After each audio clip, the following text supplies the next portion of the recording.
Assalamu alaikum class 5 student, hope you are doing well. Today I am going to start English chapter 3. The name of the chapter is Grandpa's Lesson, Dada ki Nasihat. Now I am translating this unit in Urdu. Ali और आयशा खुशी से उछल रहे थे।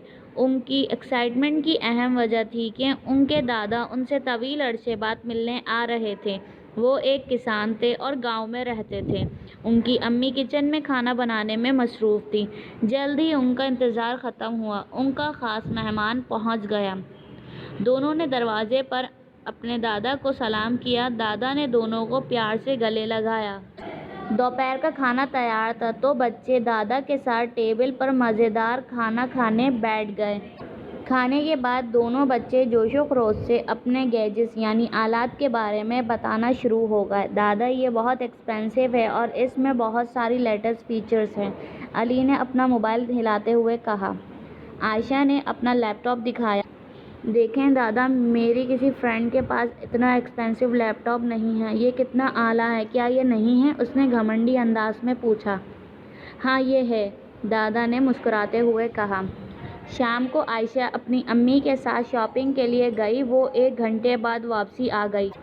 आयशा दौड़ती हुई सीधा अपने दादा के रूम में गई और अपने न्यू ड्रेस उनको दिखाने लगी। देखें ये कितना खूबसूरत है, उसने खुशी से कहा। हाँ बिल्कुल, उन्होंने महंगी कीमतों के टैग देखते हुए कहा। दोनों बच्चे फिर से अपने आलात के साथ मसरूफ़ हो गए। आयशा अपने लैपटॉप पर गेम्स खेलने लगी जबकि अली मोबाइल पर अपने फ्रेंड्स के साथ बात कर रहा था। जैसे ही दादा मगरिब की नमाज़ पढ़कर वापसी आ गए, उन्होंने देखा कि दोनों बच्चे अभी तक अपने आलात के साथ मसरूफ़ हैं। क्या तुमने अपना स्कूल का काम मुकम्मल कर लिया है? नहीं, हम बाद में कर लेंगे, उन्होंने लापरवाही से जवाब दिया। दादा अब्बू ने महसूस किया कि ये बच्चे अपनी महंगी चीज़ों को ज़्यादा अहमियत दे रहे हैं। उन्होंने ताज्जुब किया कि क्या वो वाकई एतदाल पसंदी का मतलब जानते हैं। शाम को दादा अब्बू ने उनके वालिदैन से बात करने का फ़ैसला किया। माशाअल्लाह, आप दोनों बहुत ख्याल रखने वाले वालिदैन हैं।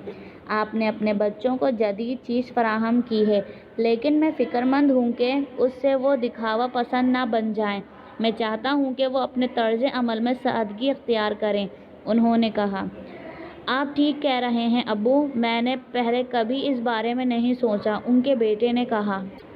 अगले दिन दादा अब्बू ने अपने पोता पाती को एतदाल पसंदी की अहमियत सिखाने का मंसूबा बनाया।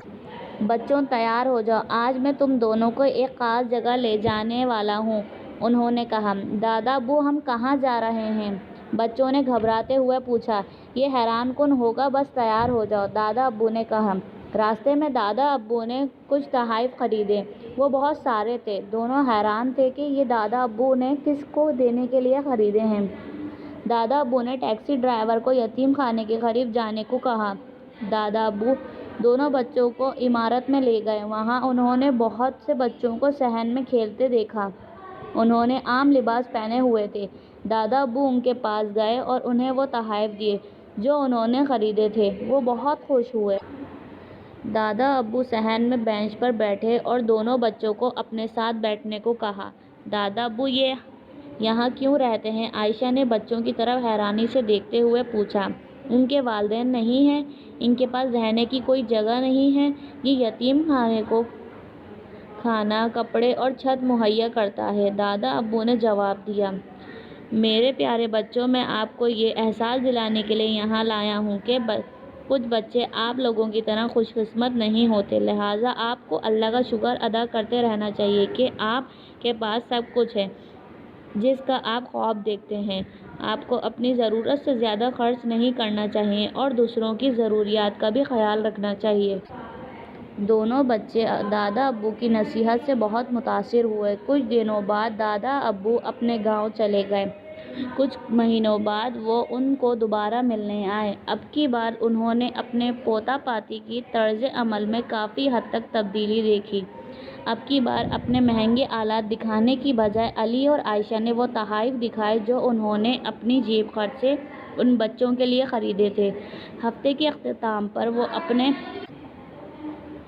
अपने दादा अब्बू के साथ तोहफ़े तकसीम करने यतीम खाने गए। उन्होंने एतदाल पसंदी और अपने حسن سلوک میں معیانہ روی اختیار کرنے کی اہمیت سیکھ لی تھی۔ امید ہے آپ کو یہ چیپٹر سمجھ میں آ گیا ہوگا۔